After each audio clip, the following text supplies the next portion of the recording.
খুব উল্লেখযোগ্যভাবে একটা কথা দিয়ে শুরু করতে চাই পৌলমী। কিছুক্ষণ আগে আফরোজ শাওন যে এই মুহূর্তে বাংলাদেশে গ্রেপ্তার হয়েছে, তার সোশ্যাল মিডিয়া অ্যাকাউন্ট আমি দেখছিলাম এবং আমাকে খুব হয়রান করলো। তার লাস্ট যে পোস্ট সেখানে রয়েছে ডিফেন্স পাকিস্তান, অর্থাৎ পাকিস্তানের যে সেনা তাদের টুইট করা বা এক্স হ্যান্ডেলে পোস্ট করা একটা পোস্ট, যেখানে তারা এই ধ্বংসলীলা যেটা চালানো হয়েছে বাংলাদেশে সেটাকে সাপোর্ট করে বা সমর্থন করে টুইট করেছিল বা এক্স হ্যান্ডেলে পোস্ট করেছিল। সেটা শাওন সেটাকে কার্যত কটাক্ষ করে তিনি সেই পোস্টটি করেন এবং কি অদ্ভুত সমাপতন! এই পোস্টের পর শাওন গ্রেফতার। একজন শিল্পী যার হয়তো কণ্ঠ বাংলাদেশ তথা একটা দেশের স্বর হয়ে উঠতে পারে, তাকে গ্রেফতার, রাষ্ট্রদ্রোহিতার জন্য গ্রেফতার। পৌলমী, এই বিষয়গুলো কি প্রশ্ন তুলে দিচ্ছে না যে বাংলাদেশ কোথায় দাঁড়িয়ে রয়েছে? যে ছবিগুলো আমরা দেখছি এবং তিনি অভিনেত্রী, একাধারে শিল্পী, তিনি যখন প্রতিবাদ করেছিলেন, কেননা বাংলাদেশের যে পরিস্থিতি আমরা দেখছি লাগাতার, একদিকে বঙ্গবন্ধুর বাসভবনে যেভাবে হামলা হয়েছে, শুধু হামলা বললে ভুল বলা হবে, ভাঙচুর করা হয়েছে, অগ্নিসংযোগ, এমনকি বুলডোজার দিয়ে গুড়িয়ে দেওয়া হচ্ছে শেখ হাসিনার বাসভবন এবং তাদের যে আত্মীয়দের বাড়ি, প্রত্যেকের জায়গাতে যেভাবে ভাঙচুরের ঘটনা ঘটছে, বাংলাদেশ জুড়ে যেভাবে নৈরাজ্যের পরিস্থিতি চলছে, তাতে যদি প্রতিবাদ করা হয় তার মাসুল কিভাবে দিতে হয় তা হয়তো তাকে গ্রেফতার করে, শাওনকে গ্রেফতার করে হয়তো বুঝিয়ে দিতে চাইছে এই কট্টরপন্থী ইউনূসের সরকার। আমরা চারটা খবরে আলোচনা করব। আমাদের সঙ্গে স্টুডিওতে অতিথি হিসেবে রয়েছেন অভিনেতা অরিত্র দত্ত বণিক। স্বাগত জানাবো রিপাবলিক বাংলাতে। অরিত্র, একটাই বিষয় জানতে চাইব যে মৌলবাদের, জিহাদিদের যেভাবে মুক্তাঞ্চলে পরিণত হচ্ছে বাংলাদেশ, তাতে তো এই প্রশ্নটা বারবার দানা বাঁধছে যে যদি কোনো অন্যায় প্রতিবাদ করা হয়, সেই অন্যায় প্রতিবাদের মাসুল কি তাহলে রাষ্ট্রদ্রোহিতা, গ্রেফতার? দেখুন, এই রাষ্ট্রদ্রোহিতা কথাটাকে ডিফাইন করতে গেলে আগে রাষ্ট্র কথাটাকে বুঝতে হবে। এই মুহূর্তে বাংলাদেশের রাষ্ট্র হিসেবে আইডেন্টিটিটা কি, সেটাই এখন একটা গোলমেলে জায়গায় রয়েছে। এখন আজকে বঙ্গবন্ধুর বাড়ি আক্রমণ হয়েছে বা তাকে তার বিভিন্ন রকম হিউমিলিয়েশন করা হয়েছে, মূর্তি ভাঙচুর করা হয়েছে, এরপরে শেখ হাসিনার বাড়িতেও যাওয়ার একটা পরিকল্পনা নাকি হয়েছে। এবার ঘটনা হচ্ছে, এগুলো যদি রাষ্ট্রদ্রোহিতা না হয় তাহলে রাষ্ট্রদ্রোহিতা কোনটা? তার কারণ যে কোনো সরকারের ক্ষেত্রে এখন যেহেতু একটা ইন্টারিম গভর্নমেন্ট রয়েছে, আমাদের ইউনূস যখন চেয়ার করেছেন প্রথম, তখন তিনি বলেছিলেন যে তিনি সবার আগে দ্রুত ভোটটা করাবেন, কিন্তু আজকে প্রায় 1 বছর ঘুরে গেল, ভোটের কোনো নামগন্ধ নেই। এবং দ্বিতীয় কথাটা হচ্ছে যে যতক্ষণ না পর্যন্ত কনস্টিটিউশনাল রিফর্ম কিছু হয়, ততক্ষণ পর্যন্ত ইন্টারিম কনস্টিটিউশন বা অন্তর্বর্তী সংবিধান হিসেবে এক্সিস্টিং যে সংবিধানটা বাংলাদেশের রয়েছে সেইটাই থাকবে। এবং সেই সংবিধান অনুসারে এখনো পর্যন্ত বাংলাদেশের রাষ্ট্রের যে ডেফিনিশন, সেখানে কিন্তু বঙ্গবন্ধুর একটা গুরুত্বপূর্ণ জায়গা রয়েছে এবং ফান্ডামেন্টাল ডিউটিজের মধ্যে যে সোশ্যাল রেসপন্সিবিলিটিসগুলোর কথা বলা হয়েছে, সেখানে বঙ্গবন্ধুর আইডেন্টিটিটাকে প্রোটেক্ট করা রাষ্ট্রের একটা দায়িত্বের মধ্যেই পড়ে। সেইখানে যখন একদল লোকজন এরকম বিভিন্ন জায়গায় গিয়ে আগুন জ্বালিয়ে দিচ্ছে, কিছু আনলফুল অ্যাসেম্বলি তৈরি করছে, মানে বেআইনি মিছিল বেরোচ্ছে এবং সেখানে মানে কুৎসা রটাচ্ছে, হিংসা চড়াচ্ছে, সেইগুলোর ব্যাপারে রাষ্ট্র কোনো কথা বলছে না। যখন মদত রয়েছে রাষ্ট্রে, হ্যাঁ, দেখুন এখানে এখন বিষয়টা হচ্ছে, এই মুহূর্তে বাংলাদেশ রাষ্ট্র হিসেবে তার যেটা বক্তব্য, সে তার নিজস্ব স্বাধীনতাকে অস্বীকার করতে চায়। যে ভিত্তির পরিপ্রেক্ষিতে আজকে বাংলাদেশ স্বাধীন রাষ্ট্র হিসেবে আত্মপ্রকাশ করেছে, তারা মনে করছে যে সেই স্বাধীনতা তাদের ভুল ছিল। তার জন্য বারবার আপনারা দেখবেন যে কথায় কথায় ঘুরে ফিরে আসছে যে পাকিস্তান আমাদের বন্ধু এবং পাকিস্তান থেকে আলাদা, মানে পূর্ব পাকিস্তানটা যে বাংলাদেশ হয়েছে সেটাই হয়তো মানতে চাইছে না এরা, এবং ইউনূসের সরকার হয়তো সেটাতেই মদত দিচ্ছে যেহেতু পূর্ব পাকিস্তানটা বাংলাদেশ হয়েছে। একটা মূল কারণ সেটা হচ্ছে যে বাংলাদেশের এই মুহূর্তে যে নতুন প্রজন্মটা তৈরি হয়েছে, তাদেরকে ইতিহাসটা ভুলিয়ে দেওয়া হয়েছে। তারা ভুলে গেছে যে পূর্ব পাকিস্তান থেকে বাংলাদেশ যখন স্বাধীন হয়েছিল বা স্বাধীন রাষ্ট্র হিসেবে আত্মপ্রকাশ করে, তখন পাকিস্তান ব্রিটেনকে যে টেলিগ্রামটা বা চিঠিটা পাঠিয়েছিল, সেখানে লেখা ছিল উইথ আটমোস্ট গ্রিফ। পাকিস্তান একেবারেই সন্তুষ্ট হয়নি যে বাংলাদেশ একটা স্বাধীন রাষ্ট্র হিসেবে আত্মপ্রকাশ করেছে। এবং এর আগে পাকিস্তান একাধিক যখন ওখানে ভূমিকম্প হয়েছে বা বিভিন্ন রকম ন্যাচারাল ক্যালামিটির সময় প্রচুর মানুষকে ত্রাণ না দিয়ে হত্যা করেছে। ওখানকার পাকিস্তানি সামরিক বাহিনীর মাধ্যমে ওখানকার বহু বাংলাদেশি মেয়ে বোনরা ধর্ষিত হয়েছেন, ওখানকার বহু মানুষকে অনৈতিকভাবে খুন করেছে পাকিস্তান। সেই ইতিহাসগুলো তো মানতে চায়নি একসময় ইউনূসের এক সাকরেত। তিনি বলেছেন বীরঙ্গনার অস্তিত্ব নিয়ে প্রশ্ন তুলেছে।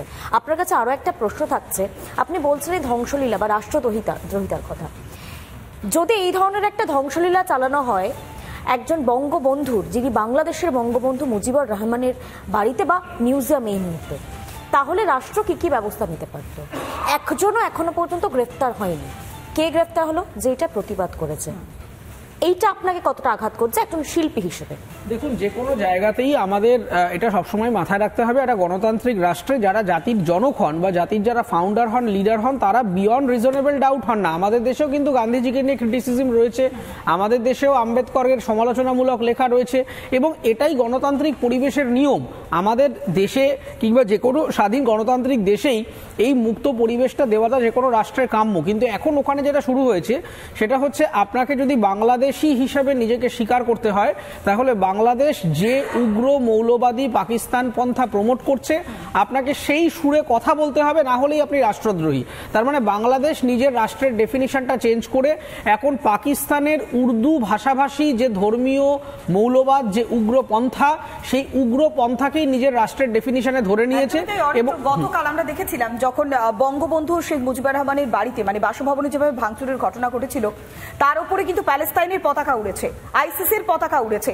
তাহলে তাদের যে মদত আছে এটা আর সত্যি নতুন করে আর বলার অপেক্ষা থাকছে না। কিন্তু যখন শিল্পী প্রতিবাদ করছেন, এবং তিনি এর আগে নয়, যখন অগাস্টে যখন সরকারের পতন হয়েছিল তিনি তখনও প্রতিবাদ করেছিলেন, সোশ্যাল মিডিয়ায় পোস্টও করেছিলেন, আর এবার তাকে বলা হচ্ছে যে তিনি দেশ বিরোধী কাজ করছেন। তাহলে প্রতিবাদ করার মাসুল তাকে দিতে হচ্ছে। কিন্তু যদি প্রতিবাদ করতেই হয়, তাহলে প্রতিবাদের ভাষাটা কি হওয়া প্রয়োজন?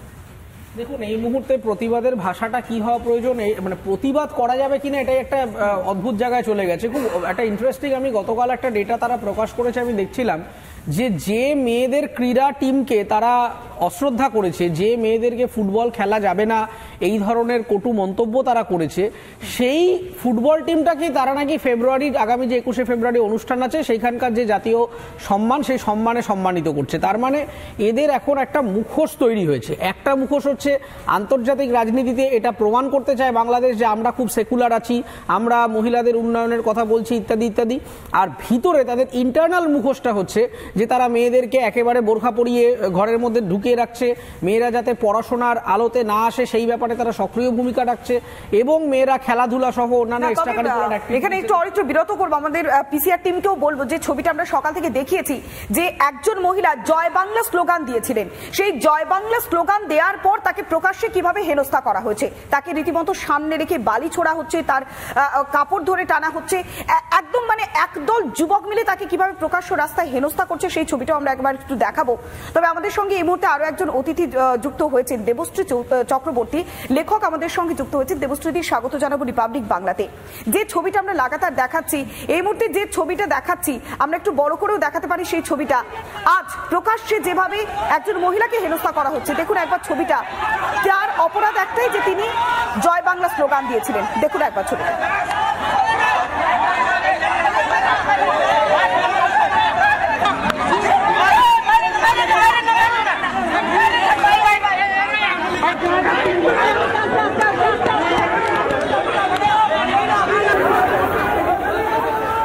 পিঙ্কি, ছবিটাই তো অনেক কথা বলে দিচ্ছে যে এভাবে প্রকাশ্যে জয় বাংলা স্লোগান তিনি দিয়েছিলেন, তারপরে পরিণতি। একদম। আমি একটু দেবশ্রীদির কাছে যাবো। দেবশ্রী চক্রবর্তী আমাদের সঙ্গে রয়েছেন, লেখক। দেবশ্রীদি, এই ছবিটা, যে ছবিটা দেখা যাচ্ছে, একজন মহিলাকে ঘিরে ধরে কয়েকজন যুবক ইট বালি পাথর মারছে, আরো জানি না এই ক্যামেরা বন্ধ হওয়ার পর আরো কত কি হয়েছিল। আপনি একজন লেখক, আপনাকে এই ছবিটা কতটা বিচলিত করছে? এটা আমাদের পাশের দেশ, এটা আমাদের আপন দেশ, আমাদের ভাই বোনেরা থাকে বলে আমরা এতদিন পর্যন্ত মনে করতাম, সেই দেশের ছবি এটা। আচ্ছা, আমি এই প্রসঙ্গে একটা কথা বলবো। আমাদের একটা কথা ভুললে চলবে না যে দক্ষিণ পূর্ব এশিয়া একটি বৃহৎ শক্তির উত্থান হচ্ছে, এবং তা হচ্ছে ভারতবর্ষ। এবং ভারতবর্ষের প্রতি এখন কিন্তু পৃথিবীর যে শক্তিশালী দেশগুলো প্রত্যেক দেশের নজর রয়েছে, এবং যে কোনো ভাবে ভারতকে শেষ করার একটা পরিকল্পনা কিন্তু চলছে চারদিকে। একটা সেলে যখন ক্যান্সার ধরে তখন চারপাশে সবকটা ভালো সেলেও কিন্তু সে ক্যান্সারটা ছড়িয়ে যায়। আমরা দেখতে পাচ্ছি ভারতের কিন্তু চারপাশে সে ক্যান্সার সেলগুলোকে তৈরি করা হচ্ছে। কালকে যখন মেহের আফরোজ শাওনকে গ্রেপ্তার করা হয়, সেই মুহূর্তে আমার অস্কার জয়ী বিখ্যাত চলচ্চিত্র শিল্পী ইরানের তারেন আলী দুস্তির কথা আমার ভীষণভাবে মনে পড়ছিল। সময়টা ছিল 2022 সালে 13ই সেপ্টেম্বর। মাসা আমিনিকে যখন তেহরান মেট্রো থেকে তুলে নিয়ে গিয়ে অ্যারেস্ট করা হয় হিজাব না পরার জন্য, এবং তারপরে যখন পুলিশ কাস্টাডির মধ্যে যখন তার অস্বাভাবিক মৃত্যু হয়, তখন সেই সময় কিন্তু এই ভদ্রমহিলা, যিনি হচ্ছেন বিখ্যাত অস্কার জয়ী একজন চিত্রশিল্পী তারেন আলী দুস্তি, তিনি এটা প্রতিবাদ করে একটা পোস্ট দিয়েছিলেন এবং তারপরেই তাকে গ্রেপ্তার করা হয়। এবং সেম জিনিস আমরা দেখছি, বাক স্বাধীনতা রুদ্ধ করে দেওয়ার একটা চেষ্টা চলছে, একদম মানে যেটা জিহাদ বলি আমরা ইসলামিক ভাষায়, সেইভাবে এই